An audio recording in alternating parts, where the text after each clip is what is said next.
Endeavoring to be faithful versus willful. This is another mark of the faith-driven entrepreneur. Willfulness happens when you try to bend God's plan to meet your expectations and do things under your own strength.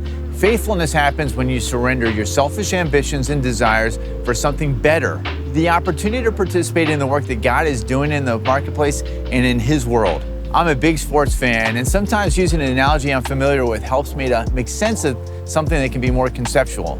I think of the games I remember most. These are often defined by an epic comeback. It's even become a statistic. American football tracks the number of game-winning drives orchestrated by quarterbacks. Baseball boasts about walk-off hits that dramatically result in wins. If you're a sports fan, you know this feeling well. Your team is sitting on the wrong side of a seemingly insurmountable score. You've lost all hope.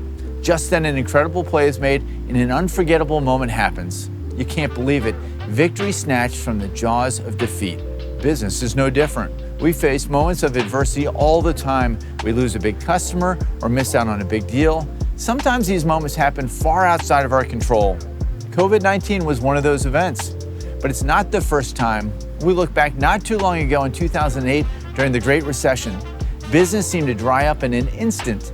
1 minute the faucet was on, the next it was just stopped. In 1928, brothers Walt and Roy Disney introduced the world to Mickey Mouse via their short animated feature, Steamboat Willie. A year later, in 1929, the duo incorporated Walt Disney Productions. Of course, the timing couldn't have been worse. They did so just as the stock market crashed, plunging the country into a 4-year-long Great Depression. Still, the Disney brothers knew that America needed something to smile about more than ever. They navigated the challenges of the Depression, and they grew their business to the point where work could begin on their first full-length animated feature. This all happened just as the country's financial outlook started to brighten. We all face hinge moments and uncertain challenges. This month, we're taking a deeper look at what it means for an entrepreneur to be obedient to God and His call on our work as we encounter these moments on our journey. And how do we walk that fine line between being faithful rather than willful in these times? King David faced significant adversity throughout his life, and we have the Psalms as a result of his many trials and tribulations. From his words, we can learn much about the importance of trusting in the Lord always, especially when times are tough. In Psalm 31, David writes, "My times are in your hands. Let your face shine on your servant. Save me in your unfailing love. Let me not be put to shame, Lord, for I have cried out to you." It can be hard to tell the difference between being faithful and being willful, especially when you think you're doing the right thing. But here's the litmus test. If we find ourselves thinking, I want to do God's will, but I just want to do it my way, we might be in trouble. When you're trying to do things under your own power, you're being willful. It can be disguised by words that seem virtuous, like grit, determination, and perseverance. But these traits can have us traveling apart from God, seeking our power, not His. This leaves us depleted, tired, and lonely, because it's all done apart from Him and the energy and love that comes from co-creating with God, under His power, for His glory. Canlis Restaurant faced this choice at the outset of the COVID-19 pandemic. They could have been just willful in pursuing business as normal or just even shutting things down. Instead, they went with faithful, knowing that the reason for their business was more about helping people and less about chasing profits. The iconic Seattle fine dining eatery pivoted to establish several outside-of-the-box business models that allow the restaurant to continue to show hospitality to guests and the community and to keep its employees on the payroll. All of its experiments center on its true identity and purpose, bringing people together, whether over food or otherwise. Let's watch together.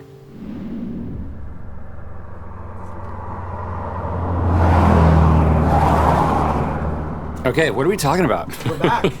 We're back. Remember when we were at a restaurant? Yeah.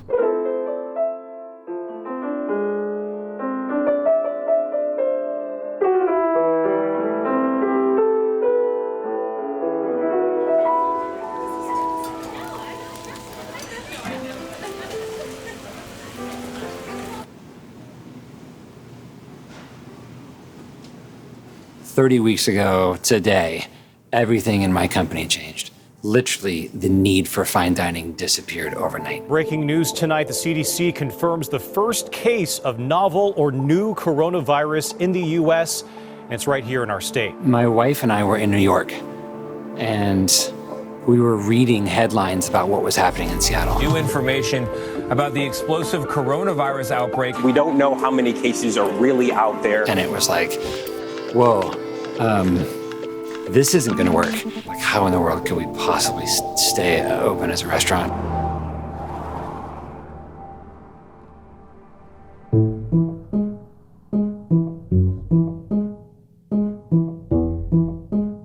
In any crisis, at some point early on, you have to say to yourself, what are we here for? The legacy and the heritage of Canlis Restaurant starts with the difference between a customer and a guest. They are guests in our restaurant as if they were guests in our own home, because when we study hospitality and go back to the very beginning, that's what it is. That sort of loving care of people, carving out space for the guest, the stranger, deeply based in the charge to love your neighbor. I don't need a fine dining restaurant to do that. On March 16th, Canlis closed and decided to do something different, which was the most exciting and terrifying thing I think we've ever done. Yeah.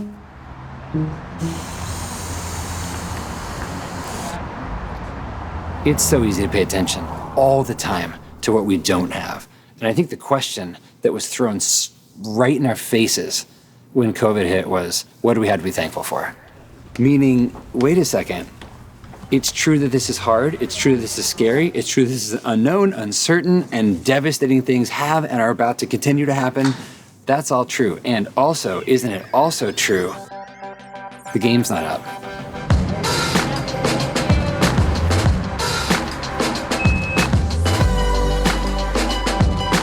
We're not out of it. It's just that all the rules changed. I'm so glad you are here. And suddenly, if we could understand the rules, then maybe we could keep playing the game. And once we started doing that, we said to ourselves, oh, we can play this game. This is the same game we've been playing for 69 years, just a more extreme version of it. So let's do that thing where we muster the forces, put everyone in the same room, and say, what do we have at our disposal? This is the most traffic folks have seen around here in a while. That's what happens when Canlis gets into the drive-through business. And before you knew it, we opened a burger stand, and then a bagel shed, and then delivery service. Hey, are you Jeff? They've had so many interesting ideas, and now Canlis has converted into a drive-in theater. Then we did CSA, supporting all the farmers we could. Then we did bottle service for alcohol, weekend kits. We did a piano live stream. We created a bingo show. It's Friday night at I-17. We have a winner. Like we have any business doing a bingo show. And then the weather got nice, so we built a restaurant in our parking lot called the Crab Shack, because who wouldn't want to eat crab in a parking lot? And then it started raining. So we did Canlis Community College. Good evening, Canlis Community College students. I'm Brian Canlis. All right, welcome back to Canlis Community College. My name is Brady Williams. I'm the executive chef here at Canlis. Welcome to Canlis Wine Drinking 101. My name's Nelson. My name's Amanda Lynn. I'm one of the dining room managers here at Canlis, and no, I don't normally dress like this. Community college was a way for us to say, wow, we still have so much. The best wine team in the country, a remarkably talented chef. Why not teach a little bit? In fact, wait a second. We know everyone in this town. What if we invited them to come along? Like, if you've been given a lot, do a lot with it. And I think we had that opportunity.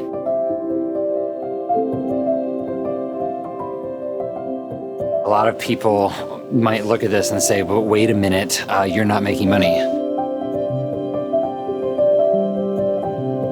Yes, but did we define that as the mission of the company?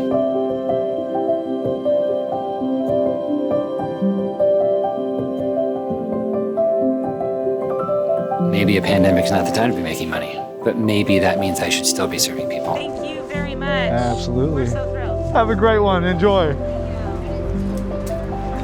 We had the opportunity to encourage thousands of people. We had the opportunity to raise money for charity in a pandemic. We had the opportunity to employ all of our staff. Maybe breaking even is enough. Ultimately, we want to get to the place where if it's not a little bit scary, then we didn't go quite far enough. I can confidently tell you, if your joy, if your sense of purpose comes from your circumstance, well, that's dangerous. If it comes from something deeper, well, then maybe we can weather even the really big storms.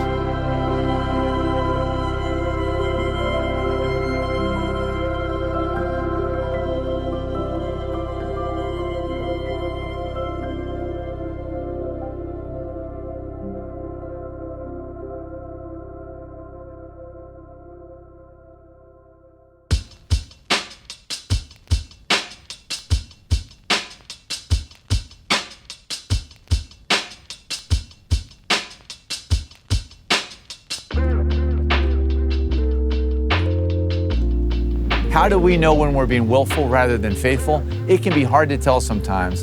Another way to look at the difference between contending, what God has directed you to do, and striving, what I want to do. Contending means I bring all that I am in obedience to God, but surrender my desire for control. We release the outcome to Him. Contending is a position of dependency and entrusting the results, timing, funding, everything to God. The story of Canlis illustrates how dramatic circumstances forced them to change their business model, but following God's purpose for them never wavered. In other words, the why remained the same while the methods changed. This might be my favorite story we've ever done on faithful versus willful across all the times we talked about this mark. In the Bible, we see where we can be willful in both activity, when Saul doesn't wait on Samuel, and in passivity, when David stays behind when kings go off to war. We see the same opportunities for the Canlis brothers here.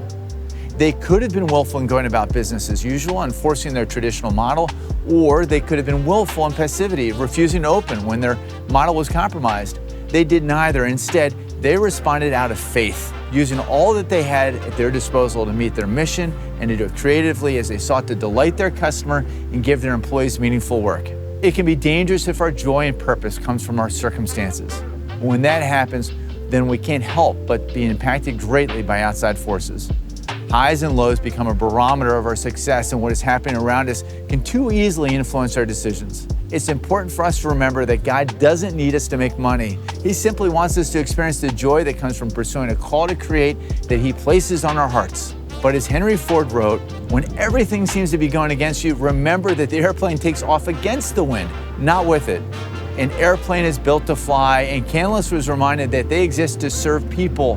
As we saw, their desire to serve doesn't need to be in the form of a high-end restaurant. It could be a bingo night or a crab shack. Just because the rules have changed, it didn't mean that they were out of it. On the other hand, striving is characterized by an internal pressure that I have to make this happen in my energy, in the time frame I want, and by the means I think that are best. I mentioned before that grit and perseverance can be seen as altruistic characteristics of an entrepreneur. But these traits, in the extreme, can also be a sign of willfulness. How do we know the difference? Ask someone who has line of sight to see your true motives. Invite others into the process.